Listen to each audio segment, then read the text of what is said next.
우리는 인생이라는 거대한 전장리에서 매일매일 자신만의 전쟁을 치르며 살아갑니다. 때로는 승리의 기쁨에 도취되기도 하고, 때로는 쓰라린 패배의 잔을 마시기도 합니다. 흔히 사람들은 승리의 요인을 외부에서 찾으려 애쓰고, 패배의 원인을 운명이나 환경의 탓으로 돌리곤 합니다. 하지만 2500년 전 동양 최고의 전략가로 불리는 손문은 그의 저서 손자병법 지형편에서 전혀 다른 관점을 제시합니다. 그는 전쟁에서 승리하지 못하는 이유, 즉 패배의 결정적인 원인이 지형의 험난함이나 병사의 부족함에 있는 것이 아니라 바로 지휘관인 장수의 허물에 있다고 단언했습니다. 장수가 범하는 6가지의 죄. 이는 단순히 전쟁터에만 국한되는 이야기가 아닙니다. 한 가정을 이끄는 가장으로서, 조직을 관리하는 리더로서, 혹은 자기 자신의 삶을 경영하는 주체로서 우리 모두는 장수와 같은 책임을 지고 있습니다. 손자는 지형의 이치에 밝아야 함을 강조하면서도 그 지형을 이용하는 주체인 인간의 내면과 태도가 무너졌을 때 발생하는 패배를 가장 경계했습니다. 그것을 그는 주, 이, 함, 붕, 란, 북이라는 6가지 글자로 정의했습니다. 이 6가지는 하늘이 내린 재앙이 아니라 전적으로 사람이 스스로 불러들인 화근입니다. 우리는 살아가며 예기치 못한 실패를 겪을 때가 있습니다. 공들여 쌓아온 탑이 한순간에 무너지고 믿었던 관계가 어긋나며 계획했던 일이 수포로 돌아가는 순간들 말입니다. 그때마다 우리는 묻습니다. 무엇이 잘못되었는가? 손자는 우리에게 거울을 들이밀며 말합니다. 밖을 보기 전에 먼저 안을 보라고 말입니다. 적이 강해서 진 것이 아니라 내가 나를 이기지 못했기에 패배한 것은 아닌지 돌아보게 합니다. 강군의 죄라는 것은 결국 우리 삶의 태도에 대한 준엄한 질타이자 다시 일어서기 위한 뼈아픈 성찰의 시작점입니다. 이 지혜의 여정은 단순히 고전을 공부하는 시간이 아닙니다. 내 삶의 지휘권을 다시 잡기 위해 내가 무의식적으로 저지르고 있었던 경영의 오류들을 하나씩 점검해가는 과정입니다. 어떤 상황에서도 흔들리지 않는 단단한 내면을 구축하고 다가올 미래의 승리를 선점하기 위해 우리는 오늘 손자가 남긴 이 고통스러운 지적에 귀를 기울여야 합니다. 승리는 우연히 찾아오는 행운이 아니라 패배할 이유를 하나씩 지워나간 자에게 남겨지는 필연적인 결과물이기 때문입니다.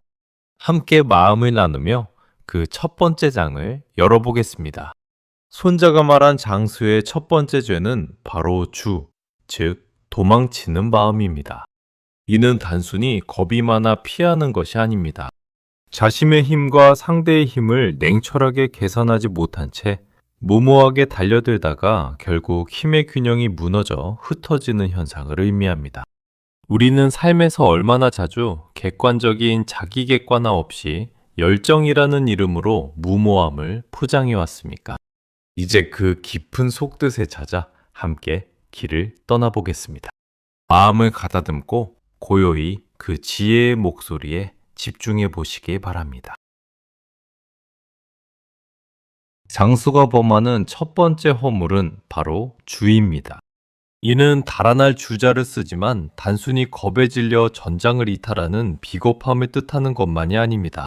손문은 이를 명확히 규정합니다.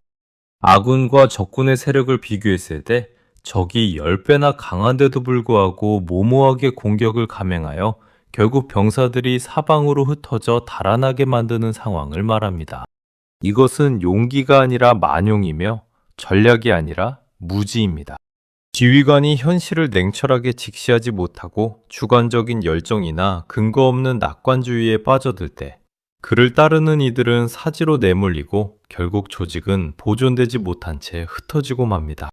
우리네 삶에서도 이런 모습은 자주 발견됩니다.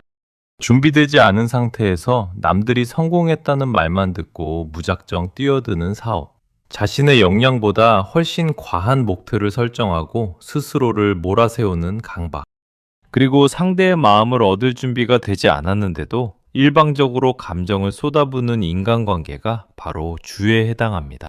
승산이 없는 싸움임을 알면서도 체면 때문에 혹은 돌이키기 늦었다는 조바심 때문에 멈추지 못하고 계속 나아가는 것은 결국 가장 비참한 형태의 패배인 붕괴를 불러옵니다.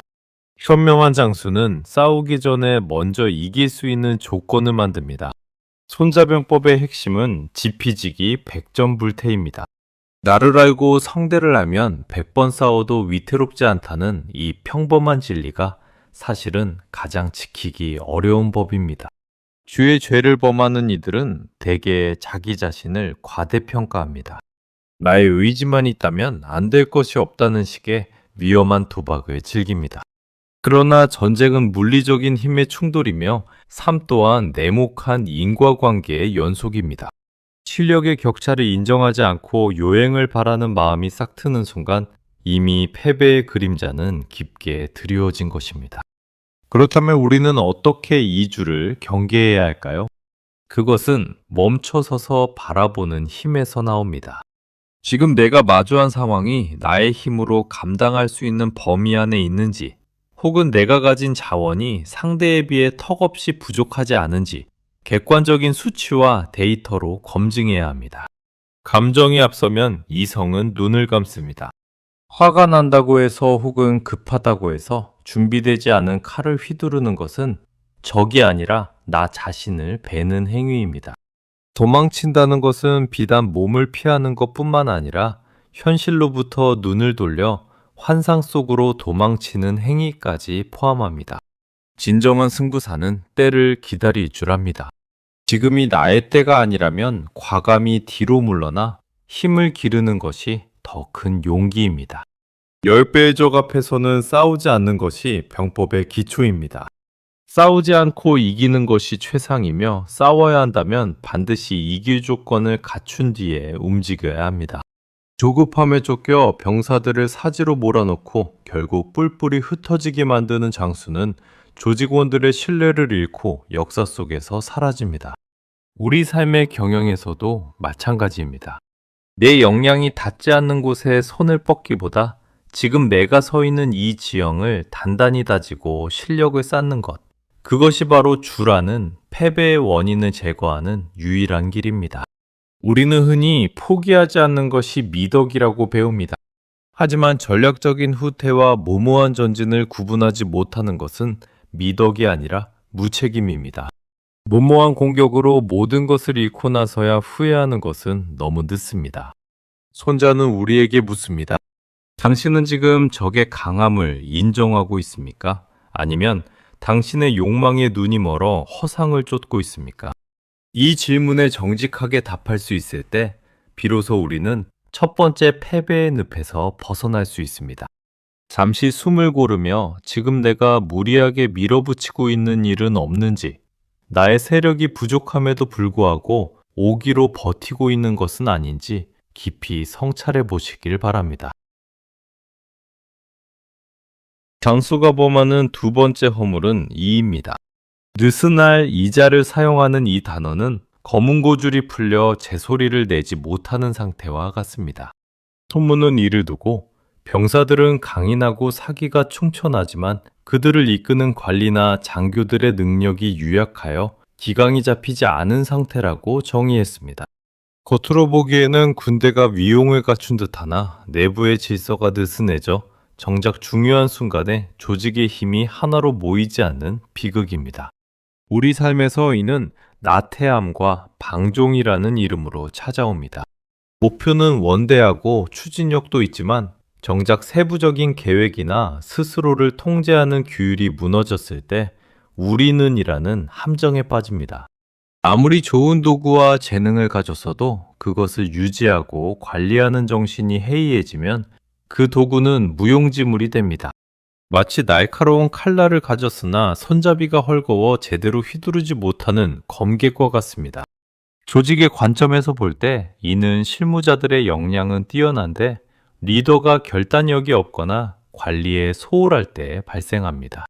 유능한 인재들이 모였음에도 불구하고 명확한 지침이 없고 상벌이 분명하지 않으면 사람들은 점차 편한 길만을 찾게 됩니다. 적당주의가 만연하고 설마하는 안일함이 뿌리를 내립니다. 지휘관이 좋은 게 좋은 것이라며 엄격해야 할 때 엄격하지 못하면 결국 그 군대는 싸우기도 전에 스스로 무너지고 맙니다. 개인의 삶에서도 마찬가지입니다. 우리는 종종 큰 결심을 하고 원대한 계획을 세웁니다. 하지만 그 계획을 뒷받침할 일상의 작은 습관들이 흐트러지기 시작하면 성취는 멀어집니다. 아침에 일어나는 시간부터 약속을 지키는 태도, 그리고 자신과의 약속을 가볍게 여기는 마음가짐이 바로 해이함의 시작입니다. 처음에는 아주 작은 틈이었으나 시간이 흐를수록 그 틈은 벌어져 결국 거대한 댐을 무너뜨리는 구멍이 됩니다. 손자는 장수에게 자애로움과 엄격함의 균형을 요구합니다. 병사들을 자식처럼 아끼되 불령은 서리발처럼 차가워야 합니다. 하지만 이 상태에 빠진 장수는 자애로움을 방종으로 착각하고 엄격함을 가혹함으로 오해합니다. 부하들을 위한다는 핑계로 기강을 늦추는 것은 결국 전장에서 그들을 죽음으로 내모는 무책임한 행동일 뿐입니다. 진정한 사랑은 그들이 승리할 수 있도록 단단한 체계를 만들어주는 데서 나옵니다. 우리의 내면도 이와 같습니다. 자신에게 너무 관대한 나머지 정작 고쳐야 할 단점을 방치하고 있지는 않습니까? 환경이 좋고 조건이 갖춰졌을 때일수록 우리는 더욱 긴장해야 합니다. 물이 가득 찬 그릇은 작은 흔들림에도 넘치기 마련입니다. 지금 나의 삶이 평온하다면 혹시 나도 모르게 마음의 줄이 풀려 있는 것은 아닌지 점검해야 합니다. 느슨해진 검은 구줄로는 결코 아름다운 곡을 연주할 수 없습니다. 해이함은 소리 없이 다가오는 적입니다. 그것은 고통스러운 훈련을 기피하게 만들고 달콤한 안식만을 탐닉하게 합니다. 승리는 긴장의 끈을 놓지 않는 자에게 허락되는 선물입니다. 내 주변의 질서를 바로잡고 흐트러진 마음가짐을 다시 조이는 것만으로도 패배의 절반은 막을 수 있습니다. 오늘 당신의 일상에서 가장 느슨해진 부분은 어디입니까? 그 줄을 다시 팽팽하게 당기는 용기가 필요한 때입니다. 장수가 범하는 세 번째 허물은 함입니다. 빠질 함자를 쓰는 이 단어는 군대의 중심이 되는 병사들은 나약하고 사기가 저하되어 있는데 그들을 이끄는 장교나 중간 관리자들만 지나치게 강하고 의욕이 앞서 있는 불균형의 상태를 말합니다. 소문을 이를 두고 장교는 강한데 병사가 약하면 군대가 구렁텅이에 빠진다고 경고했습니다. 이는 조직의 실질적인 체력과 윗사람의 욕심 사이에 커다란 괴리가 생겼을 때 발생하는 비극적인 침몰입니다. 우리 삶의 현장에서도 이러한 함의 상황은 비일비재하게 일어납니다. 리더는 원대한 비전을 선포하고 당장이라도 세상을 바꿀 듯이 몰아붙이지만 정작 그 일을 수행해야 할 구성원들은 지쳐있거나 역량이 따라가지 못할 때 조직은 수렁에 빠집니다. 의욕만 앞선 상사는 현장의 고충을 외면한 채 숫자와 성과만을 강조하며 채찍질을 가합니다. 하지만 기초가 부실한 집은 지붕을 아무리 화려하게 꾸며도 결국 집안의 무게를 견디지 못하고 내려앉기 마련입니다. 함의 무서움은 소통의 단절에서 시작됩니다. 위에서는 아래의 실상을 모르고 아래에서는 위의 명령을 이해하지 못하거나 감당할 의지가 없습니다. 장교들이 병사들의 고통을 살피지 않고 오직 자신의 공명심에 눈이 멀어 무리한 행군과 전투를 강요할 때 병사들은 마음속으로 이미 항복을 선언합니다. 몸은 전장에 있으나 마음은 이미 떠나버린 군대. 그런 군대가 마주할 결과는 뻔합니다. 적과 싸우기도 전에 내부의 갈등과 피로감으로 인해 스스로 무너져 내리는 것입니다. 자기 경영의 관점에서 본다면 함은 내 몸과 마음의 상태를 고려하지 않은 채 지나친 완벽주의를 추구할 때 나타납니다. 머리로는 원대한 목표를 세우고 자신을 가혹하게 몰아세우지만 정작 나의 체력과 정신력은 이미 바닥을 드러내고 있는 상태입니다. 스스로를 착취하며 앞으로 나아가려 할 때 우리 내면에서는 거부 반응이 일어납니다. 번아웃이라 불리는 현대인의 질병은 바로 이 함의 상태가 극에 달했을 때 나타나는 증상입니다. 나 자신의 실상을 무시한 채 이상만을 쫓는 지휘관이 내 안에 자리 잡고 있는 것은 아닌지 돌아보아야 합니다. 현명한 장수는 병사들의 밥그릇과 신발 상태부터 살핍니다. 그들이 잘 먹고 잘 잘 수 있는지, 그리고 싸울 준비가 되어 있는지를 먼저 확인한 후에야 비로소 공격의 명을 내립니다. 병사가 강해야 군대가 강한 법입니다. 장교의 유능함은 병사들을 굴복시키는 데 있는 것이 아니라 그들의 잠재력을 끌어내고 부족함을 채워주는 데 있습니다. 기초가 튼튼하지 않은 승리는 모래 위에 성을 쌓는 것과 같습니다. 우리는 흔히 속도를 중요하게 생각합니다. 하지만 방향만큼 중요한 것이 바로 보폭입니다.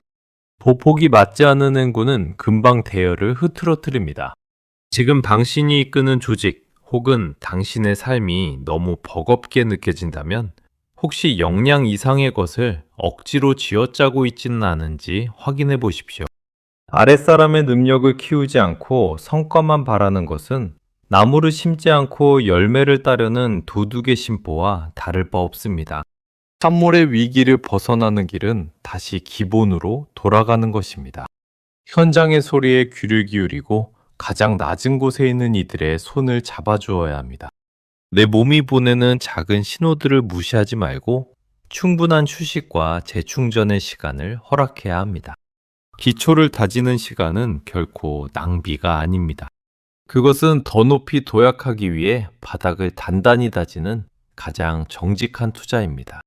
수렁에서 빠져나오기 위해서는 먼저 발밑의 진흙탕을 걷어내야 함을 잊지 마시기 바랍니다. 장수가 범하는 네 번째 허물은 붕입니다. 무너질 붕자를 쓰는 이 단어는 군대의 중추인 장교들이 장수의 명령에 복종하지 않고 제멋대로 행동하며 사사로운 감정에 휘둘려 적을 만나면 분노를 참지 못하고 멋대로 싸움을 거는 상태를 말합니다. 소문은 이를 두고 장교들이 화가 나 있어서 복종하지 않고 적을 만나면 원망하는 마음으로 제멋대로 싸우는데 정작 장수는 그들의 능력을 알지 못해 제어할 수 없는 상태라고 정의했습니다. 이는 조직의 기강이 안에서부터 썩어 문드러져 형체도 없이 와해되는 붕괴의 전조입니다. 우리 삶에서 붕운 감정의 통제력을 상실했을 때 나타납니다. 냉철한 판단이 필요한 순간에 욱하는 성질을 참지 못해 공든 탑을 무너뜨리는 경우가 바로 이것입니다. 누군가 나를 무시했다는 생각에 혹은 내 뜻대로 일이 풀리지 않는다는 짜증에 사로잡혀 주변 사람들에게 화풀이를 하거나 무모한 결정을 내리진 않습니까? 분노는 눈을 가리는 안개와 같아서 앞을 제대로 보지 못하게 하고 결국 낭떠러지로 우리를 안내합니다. 감정의 노예가 된 장수는 이미 장수로서의 자격을 상실한 것이나 다름없습니다. 조직의 관점에서 붕은 리더십의 부재와 하극상의 결합입니다. 중간 관리자들이 리더의 철학에 공감하지 못하고 각자의 이익이나 감정에 따라 움직일 때 조직은 모래성처럼 허물어집니다. 특히 장수가 부하들의 마음을 얻지 못하고 그들의 역량이나 불만을 제대로 파악하지 못할 때 부하들은 겉으로는 따르는 척하지만 결정적인 순간에 등을 돌립니다. 사사로운 감정이 공적인 임무를 압도하는 순간 그 집단은 더 이상 군대가 아니라 오합지졸의 무리에 불과하게 됩니다. 자기 경영의 측면에서 보면 붕은 내면의 갈등이 폭발하는 지점입니다. 이성은 멈추라고 말하지만 감정은 복수하고 싶고 대갚아주고 싶은 욕망에 불타오릅니다. 이때 마음속의 장교인 감정들이 장수인 이성을 무시하고 제멋대로 날뛰기 시작하면 우리 인생은 걷잡을 수 없는 혼란에 빠집니다. 한순간의 화를 참지 못해 수십 년 쌓아온 명예를 잃거나 소중한 인연을 단칼에 잘라버리고 후회하는 삶은 너무나도 아픕니다. 붕괴는 외부의 충격보다 내부의 분열에서 시작된다는 점을 명심해야 합니다. 현명한 장수는 자신의 감정을 가장 먼저 정복합니다. 적이 도발해 올 때 더욱 침착해지고 부하들이 흔들릴 때 중심을 잡습니다. 손자는 분노 때문에 군대를 일으켜서는 안 되며 화가 난다고 해서 전쟁을 해서는 안 된다고 가르쳤습니다. 화는 시간이 지나면 기쁨으로 바뀔 수 있고 짜증은 다시 즐거움으로 변할 수 있지만 한 번 망한 나라는 다시 세울 수 없으며 죽은 사람은 다시 살릴 수 없기 때문입니다. 감정은 순간이지만 그 결과는 영원할 수 있다는 사실이 우리를 숙연하게 만듭니다. 지금 여러분의 마음속 요새는 안녕하십니까? 혹시 누군가를 향한 원망이나 증오가 여러분의 판단력을 흐리게 하고 있지는 않습니까? 내 마음의 병사들이 내 통제를 벗어나 제멋대로 행동하고 있다면 그것은 내가 그들의 목소리에 귀를 기울이지 않았거나 나 스스로가 감정의 소용돌이에 휘말려 있기 때문일 것입니다. 나를 다스리지 못하는 자는 결코 세상을 다스릴 수 없습니다. 붕괴를 막는 유일한 방법은 뜨거운 가슴을 차가운 머리로 다독이는 절제력에 있습니다. 무너지는 것은 한순간이지만 그것을 다시 세우는 데는 평생의 시간이 걸릴지도 모릅니다. 사소한 시비에 휘말려 대사를 그르치지 마십시오. 나를 화나게 만드는 상대의 계략에 말려들지 마십시오. 진정한 강함은 폭발하는 힘이 아니라 폭발하려는 힘을 억누르고 평온을 유지하는 부드러움 속에 있습니다. 오늘 당신을 가장 화나게 했던 일은 무엇입니까? 그 화를 잠시 내려놓고 고요한 수면처럼 마음을 가라앉혀 보시길 바랍니다. 무너지지 않는 내면의 성벽을 쌓는 일은 바로 거기서부터 시작됩니다. 장수가 범하는 5번째 허물은 란입니다.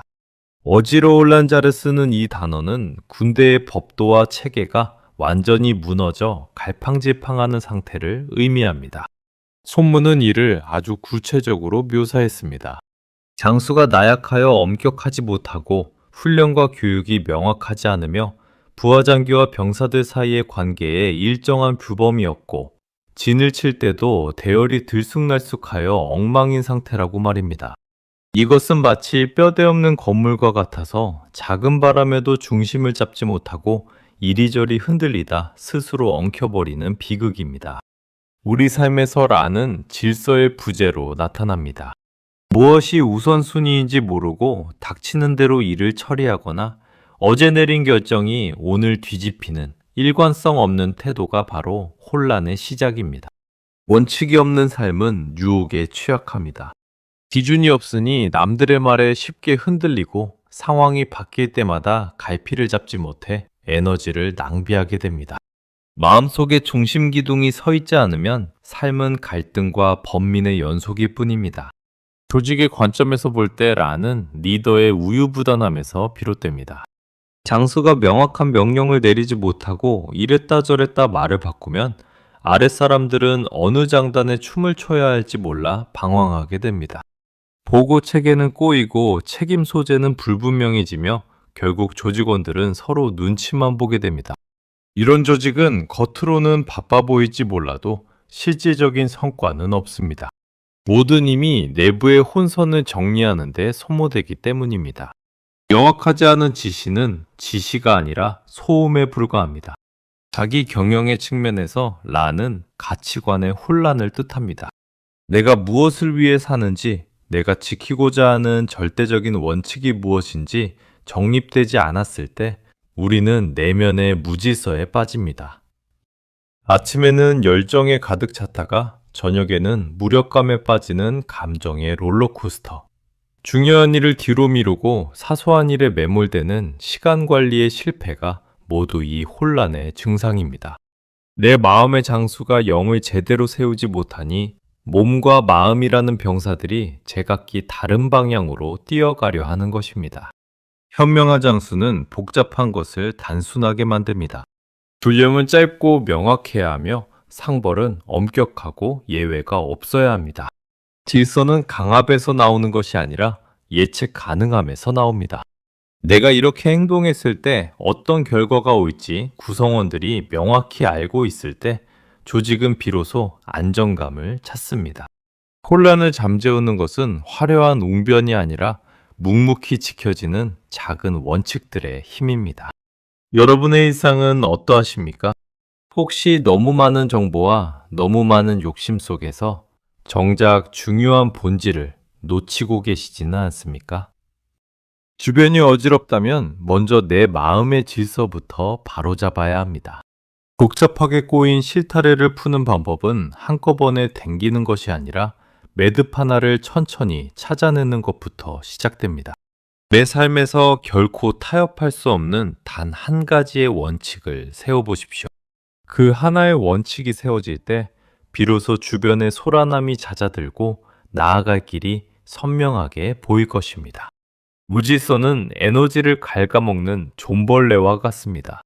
체계가 잡히지 않은 군대는 적을 만나기도 전에 지쳐 쓰러집니다. 하지만 질서가 잡힌 군대는 적은 숫자로도 대군을 물리칠 수 있는 응집력을 발휘합니다. 오늘 나의 공간, 나의 시간, 나의 생각을 어지럽히고 있는 란의 요소들을 하나씩 정리해 보시길 권합니다. 단순함이 곧 강력함입니다. 비워내고 정돈된 마음이야말로 승리를 향한 가장 확실한 진영이라는 사실을 잊지 마십시오. 장수가 범하는 마지막 6번째 허물은 북입니다. 흔히 북쪽을 뜻하는 이 글자는 전쟁터에서는 패배하여 달아난다는 의미의 패배할 북자로 쓰입니다. 손문은 이를 두고 장수가 적의 전력을 제대로 가늠하지 못한 채 자신의 약한 군사로 적의 강한 군사를 공격하거나 보잘것없는 수의 병력으로 대군을 상대하는 오판을 저지르는 것이라 설명했습니다. 특히 정예 부대를 선발하여 앞세우는 안목도 없이 그저 숫자만 채워나가는 무모함이 바로 북의 원인입니다.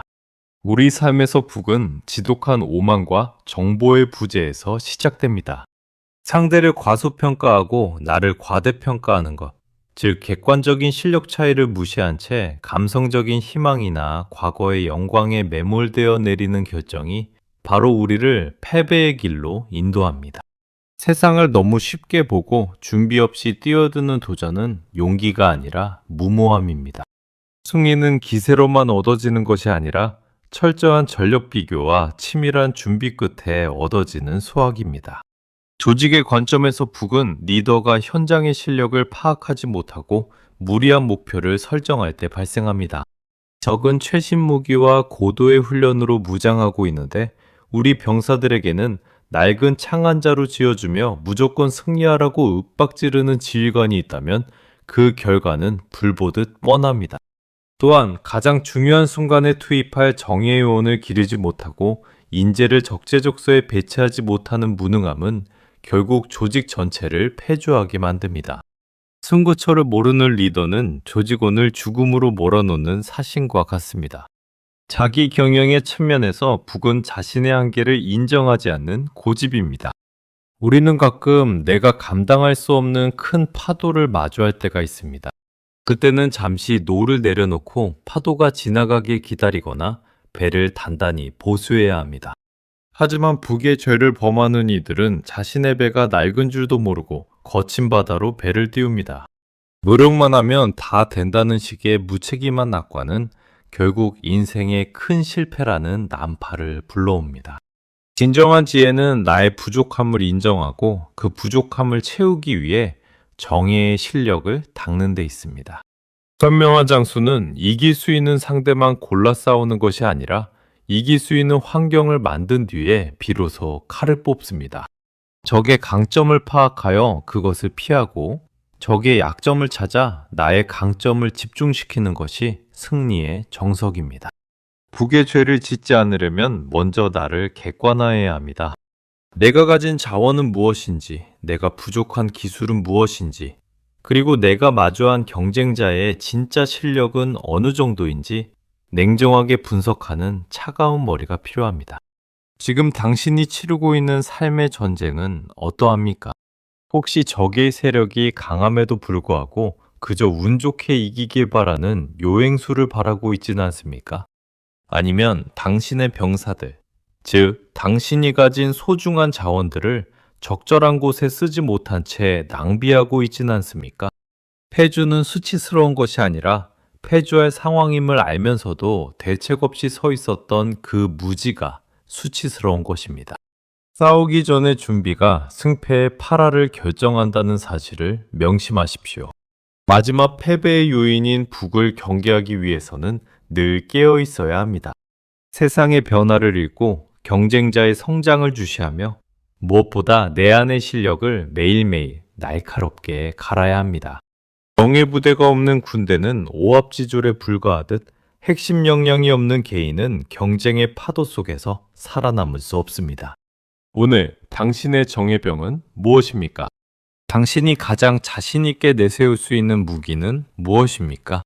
그것을 점검하고 보강하는 일이야말로 패배의 쓴잔을 피하는 가장 확실한 방책입니다.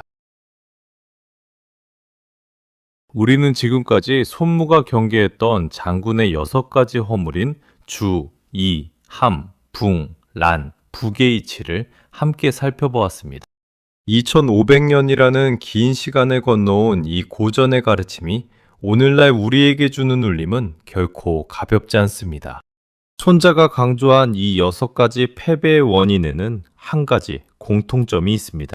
그것은 패배의 근원이 외부의 강력한 적이나 험난한 지형이 있는 것이 아니라 바로 지휘관의 내면과 그가 세운 체계 안에 있다는 사실입니다. 하늘이 내린 재앙은 피할 길이 있을지 모릅니다. 그러나 스스로 불러들인 화근은 피할 곳이 없습니다. 우리는 삶의 고비마다 환경을 탓하고 타인을 원망하며 위안을 얻으려 하지만 손자는 단호하게 말합니다. 당신의 삶이라는 전장에서 일어나는 모든 무너짐은 결국 당신의 죄, 즉 당신의 관리 소홀과 판단 착오에서 비롯된 것이라고 말입니다. 이 말은 차갑게 들릴지 모르나 한편으로는 우리에게 커다란 희망의 메시지를 던져줍니다. 패배의 원인이 나에게 있다면 승리의 열쇠 또한 내 손에 쥐어져 있다는 뜻이기 때문입니다. 무모하게 달려들지 않는 냉철함, 느슨해진 마음의 줄을 조이는 절제, 현장의 실상을 살피는 소통, 감정을 다스리는 인내, 원칙을 바로 세우는 일관성, 그리고 실력을 객관적으로 파악하는 겸손함. 이 6가지 덕목을 갖추는 것이야말로 우리 인생의 지휘권을 온전히 회복하는 길입니다. 장수는 단순히 명령을 내리는 자가 아니라 그 결과에 대해 무한한 책임을 지는 자입니다. 여러분의 인생이라는 귀한 부대를 이끄는 장수로서 여러분은 오늘 어떤 영을 내리고 계십니까? 승리는 거창한 구호나 화려한 전략에 있지 않습니다. 일상의 작은 무질서를 바로잡고 내 안의 분노를 가라앉히며 내가 가진 역량을 정직하게 바라보는 그 사소한 시작에 승리의 씨앗이 숨겨져 있습니다. 지형이 험하고 적이 강할수록 우리는 더욱 기본으로 돌아가야 합니다. 내 마음의 성벽이 단단하면 외부의 침략은 결코 나를 무너뜨릴 수 없습니다. 패배할 이유를 하나씩 지워나가는 정성을 들일 때 승리는 비로소 약속된 선물처럼 우리 곁으로 다가올 것입니다. 이제 긴 여정을 마무리하려 합니다. 손자병법의 지혜가 여러분의 삶에 단단한 이정표가 되기를 진심으로 바랍니다. 어떠한 풍파 속에서도 흔들리지 않는 장수의 위엄을 갖추어 여러분이 이끄는 삶이라는 군대가 늘 평온과 승리의 길로 나아가기를 기원합니다. 스스로를 다스리는 자가 세상을 얻는다는 평범한 진리를 기억하며 오늘 하루도 여러분의 마음속 요새를 굳건히 지켜내시길 바랍니다. 함께 마음을 나누어 주셔서 감사합니다. 평안하십시오.